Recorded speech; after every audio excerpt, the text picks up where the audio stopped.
If you desire to make travel content, this is a mistake that could be costing you views and could absolutely ruin your channel. So I've always been fascinated by YouTube, and I, as a young adult, would watch the OG YouTubers like Julian Smith and Ryan Higa. And in those days, YouTube was the wild west of the internet, and there were lots of people who were just putting out very entertaining content. And I don't think that there was as much thought about strategy in those days.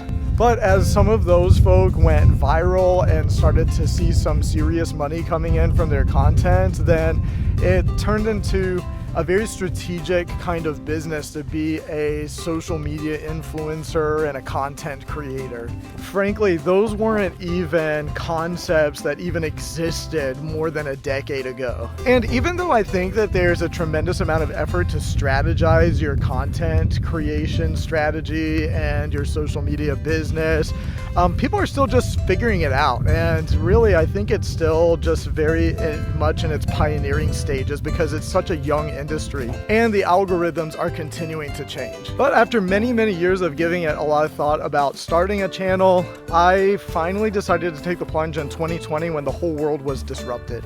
And the area where I decided that I wanted to make content was in the travel sector. I've always been fascinated by travel. I grew up in a very small town with not a lot of things to do and not a lot of opportunities. So I think one of my big goals in life was to get away from there. And I really didn't think that I would ever get to explore the world and do a lot of different things, except for that, really, I was provided with a lot of opportunities to do things that I never thought that I would get to do. And even as a young couple, my wife and I had the opportunity to travel a lot together. Knowing that we had been enriched by those experiences, we wanted to be able to provide similar experiences for our own family. But with a fairly limited income and a limited amount of time, we needed to be able to find a sustainable way for doing that. Part of the strategy that I developed in the early days on our channel was specifically focused on the idea that I had heard for many years that YouTube is the second largest search engine. So if you want to grow on YouTube, then you need to make search-related content. Now, this really resonated with me because of a couple of reasons. The first is that I'm more information driven and analytical anyway, so I felt like that I could easily make content which targeted search and provided information for people, and I knew who the target audience was, people who are planning their vacations. The second reason that this really resonated with me was also because of, anecdotally, my own experience was that when I was viewing travel related content, I was usually planning a vacation as well. So if we were going to a new city, then I would look up best things to do in that particular city because we had never been there before. And it gave me the opportunity to see what those things were like and decide which things I wanted to do.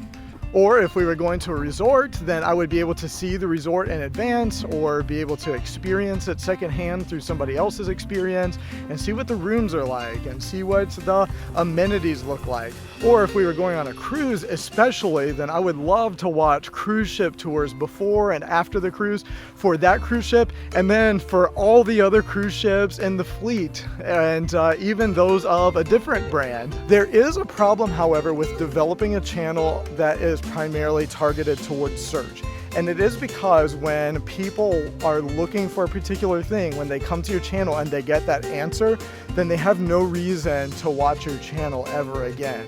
So there must be a more compelling and a deeper reason for them to continue watching your channel. Now, don't get me wrong, you can develop a pretty decent sized subscriber base from those types of search videos, but you are going to be limited by the search volume for the specific locations that you have targeted in SEO. And the impact of that type of channel is going to be very similar to if you are going to the store and you are going to go purchase something and you're looking for the screws at the hardware store, and you walk right in and you speak to the sales representative who's working the floor that day and you ask him, where are the screws? And he says, fasteners are on aisle 9. Then you get your screws and you head out of the store. You didn't get that sales representative's name. You're not going to ask him to go to lunch with you. You're not going to try to hang out with him. There's no compelling reason for you to develop a relationship with that person because you got the information that you needed from him and you just leave. So for a long time, I've realized that I needed to develop a broader appeal if we were really going to grow much farther on YouTube. Then it needs to be that we're making content that appeals to a broader audience rather than just those who are searching for things to do in certain cities around our state. Because if somebody is searching for things to do in Destin, Florida, then they are not as likely to also be searching for things to do in Miami, Florida. In case you don't know, those are located on opposite sides of our state and they are hours and hours and hours away from one another. So basically at that point you develop a channel that has a bunch of disjointed themes and there's no real connection between them. There needs to be something that connects all of the videos together, and that key element in travel is you. Now, I know this probably already makes sense to a lot of different people, but it took me a long time to realize it, that most people are not consistently watching travel content in order to get a lot of facts. And so those travel creators that primarily spit facts at the camera throughout their entire video are not necessarily going to get the level of viewership that they're hoping for. Instead, travel content is one of those niches that basically the niche itself serves as a backdrop for some other form of content. In reality, what you're basically doing is that you're making a lifestyle channel and the backdrop is whatever location you happen to be in. So if in all of your videos are primarily and solely focused on the location itself and there is no other deeper connection or higher value which is presented to your audience, then they have no reason to come back and watch when you're going to a location about which they give no rip. They don't care about the backwoods location in the middle of West Virginia or some remote city in the middle of Saudi Arabia or wherever it is that you might happen to be going.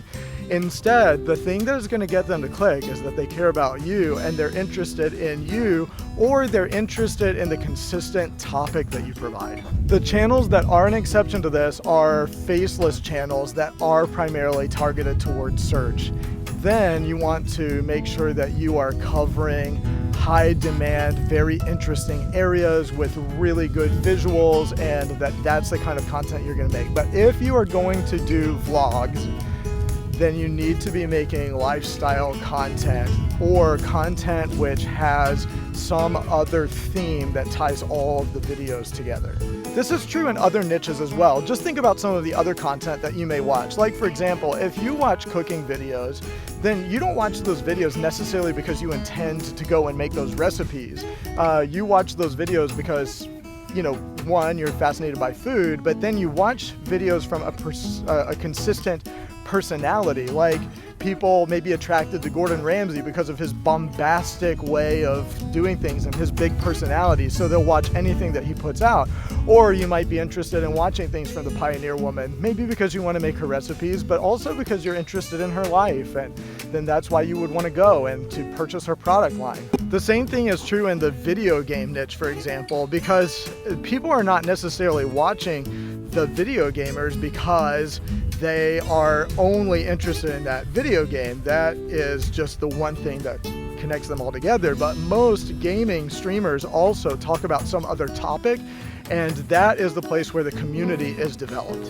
So what this means for us going forward in 2024 is that we are going to be trying to develop a few different areas of content and a few different topics to just see which things continue to improve and grow our channel, because we do believe that we have developed a community that has interest in the things that we are doing around Florida. We think that they're interested in making memories with their own families as well, and so we're trying to really hone in and cultivate and fine-tune what we think our audience is and how we can develop a community around our content. Some of the requests that we've gotten that in the past we have ignored that now I think we're going to entertain are some things like somebody asked us if we would consider making some relationship advice stuff. Now we want to make sure that the relationship advice stuff that we offer is related back to doing activities together as a family and traveling and making memories, because that is the core of our content And we've been asked about hair tutorials for both me and Elena, and I've just ignored the request for myself in the past, but I might try that. And then we did a hair and makeup video for Elena in the past, and we link it in the description of all of our videos. Frankly, it didn't perform all that well, but I do think that there's a way that we can do that going forward that ties back into the concept of travel and making memories together as a family and going to Disney World and all of those different kinds of things. Just like this video is about content creation and can be generally applied to lots of different areas of content creation, but it is focused on the travel area. So I think as we continue to focus our content around what the core is, that we can use broader concepts and topics to talk about those things and perhaps attract a more general audience. So if there are some topics that you would like for us to discuss, then you can tell us about that in the comment section below. And also, the best way to interact with us more directly is to just hop into our DMs on Instagram. We would love to chat with you there.